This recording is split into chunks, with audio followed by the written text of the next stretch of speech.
Good evening. This is Chris Welker, sound mixer based out of New Orleans, Louisiana. Um, I've basically spent all evening working on some different things using my sound devices, Scorpio, and my Mix Pre 6 to try some different things out with Dante as the way that they're communicating with each other. Um, I started thinking, why not use the Mix Pre 6 as an aggregate device with my laptop to get some of the inputs from the Mix Pre as additional inputs into the 8 series recorder. And after trying this out several times, it works, and I thought it would be worth showing you how I was able to make it do this. So let's start. I'll give you kind of a rundown of what I'm using here. So this is the Scorpio. This is the main recorder. We have the CL16 control surface that just came out. That gives me tactile control, over the recorder and makes it easier to kind of navigate the system. Here we have a MacBook Pro shooting this video using OBS software. We also, for this demonstration, will be using a couple different programs. We have Dante Virtual Sound Card, Dante Controller. We will use Ableton Live as the DAW to kind of show that we're feeding audio where we want it to go. And we'll be using the audio MIDI settings within the MacBook. Here we have a Shep CMC6 with the 41 capsule on it. That's where you'll be hearing my voice. And we're feeding this via XLR into the input 1 of the Mix Pre 6. Now I've fed the Mix Pre 6 into the laptop using a USB-C to USB-C connection. And then over here, we are connected to the Dante network using it's basically a USB-C to Ethernet jack that's feeding Cat6 cable into a network switch on the back of my cart.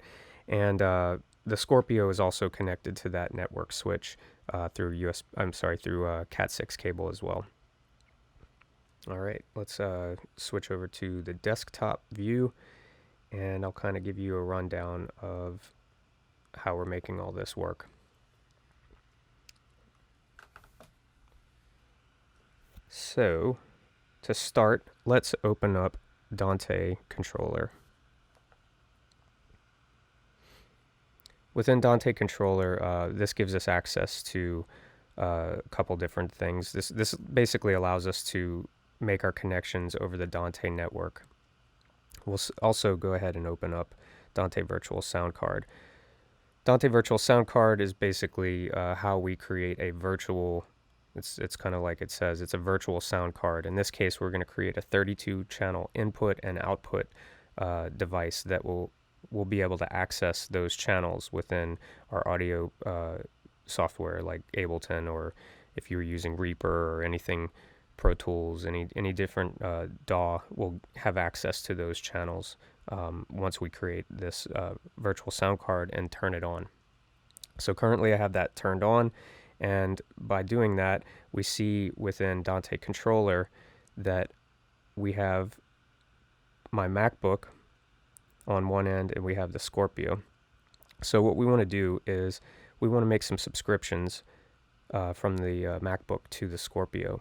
And in doing that, we are going to create a one-to-one relationship with these two different devices. So output 1 of my MacBook is going to go into Scorpio, and Dante input 1 of the Scorpio. Output 2 of the MacBook is going to go to input 2, and so forth and so on. And we're going to basically create a 32 channel one-to-one relationship with our subscriptions. We can go ahead and do the exact opposite of that and send the Scorpio channels back to my MacBook.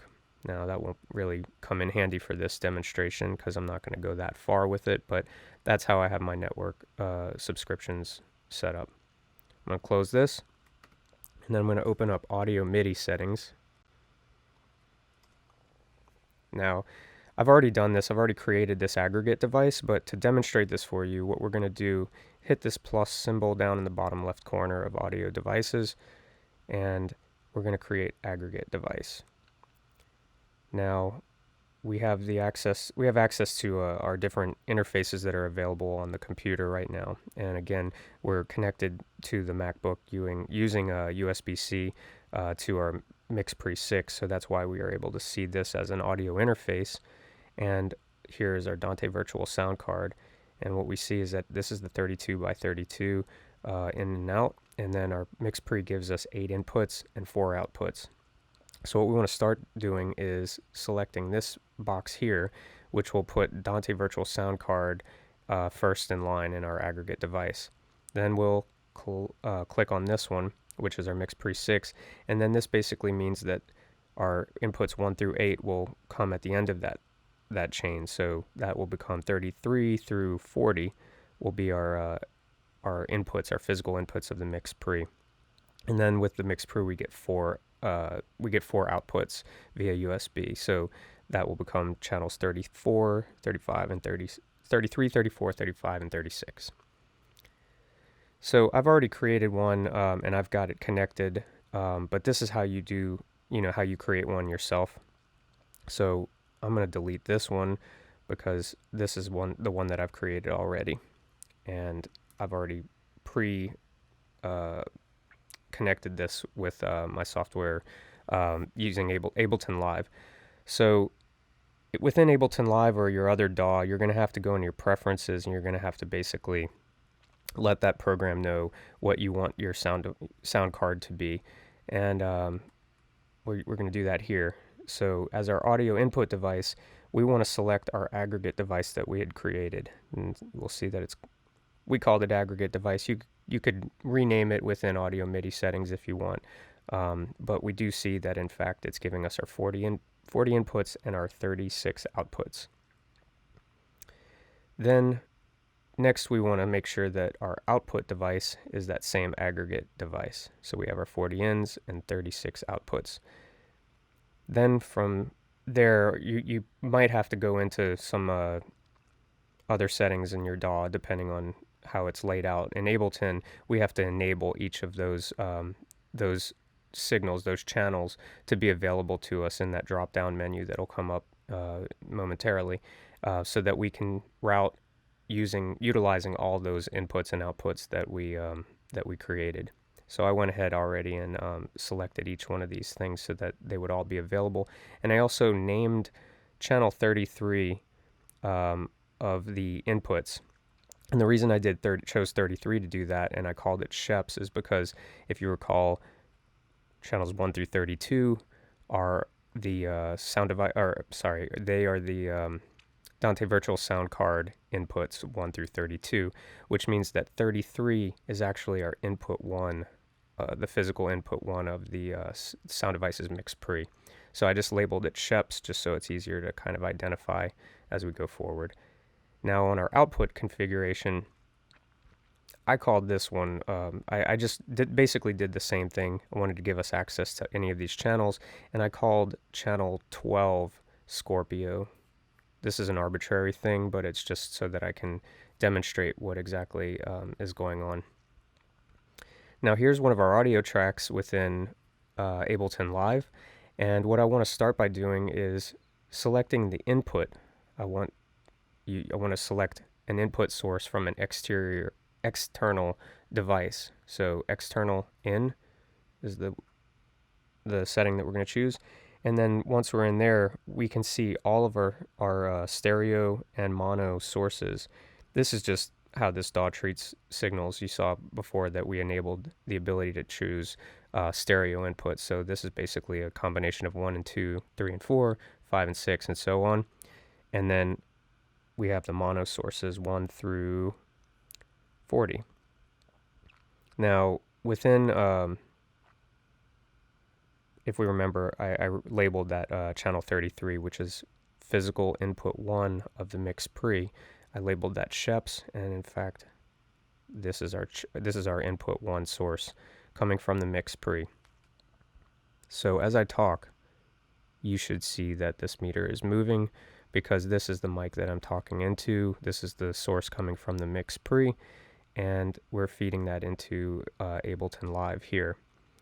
And so the next thing we want to do is we want to send the audio out to an external output device, which will be, again, it's our aggregate device. So I selected external out, and then I chose to go out via Dante, or I should say our aggregate device output 12, which, because of how we have it all assigned, is going to be, it's going to be Dante Virtual Sound Card Dante out 12. If I've lost you here, I'm sorry. You might have to, I don't know what to say. I apologize. But let me switch over to my camera view and I'll kind of step you through the rest of what's going on.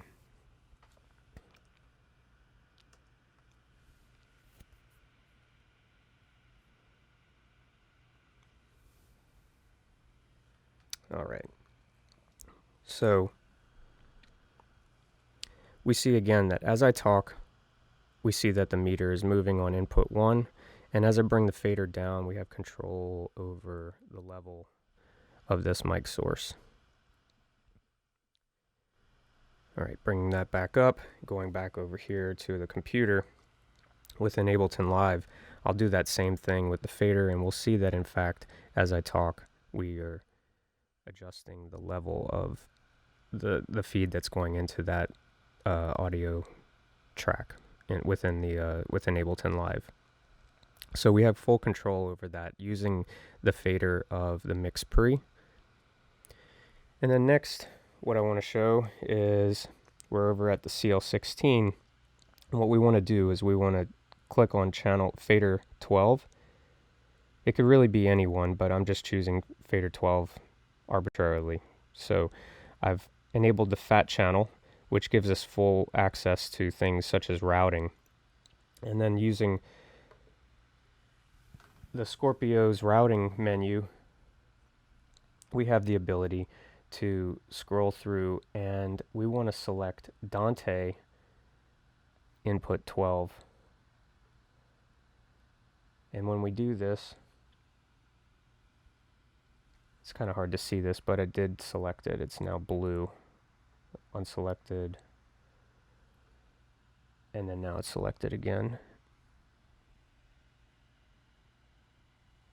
Test 1, 2.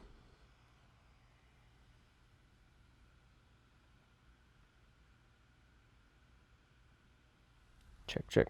All right. So that's selected. Maybe you can see it now. So Dante input 12 has been selected as our audio source. Now if we go back to our channel, we can see that we have audio. And as I talk, you can see that it's the audio signal that is coming from Ableton Live, which is coming from the mix pre input 1. And then as I bring up fader 1, it now is feeding into our mix track.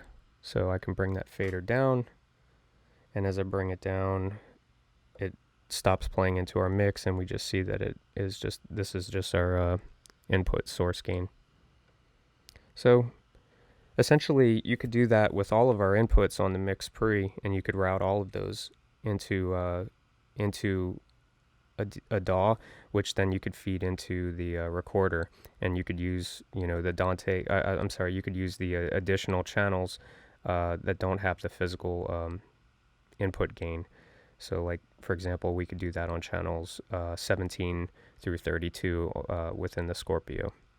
So it's an interesting way to get 8 more with the mix pre 6. You get 8 more. Well, I should say it's 6 inputs with gain control.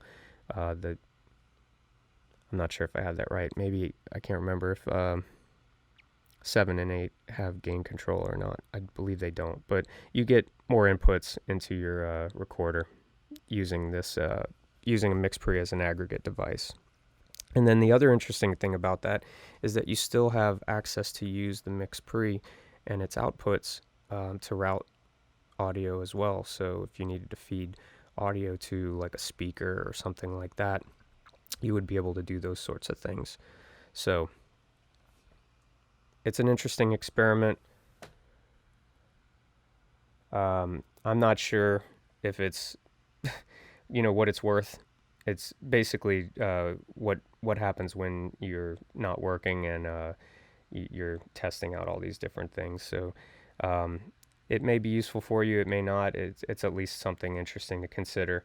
Um, and I hope it's you know I hope it's something helpful for you. Maybe you'll find a use for it. And if you do, I'd love to hear what your thoughts are on that.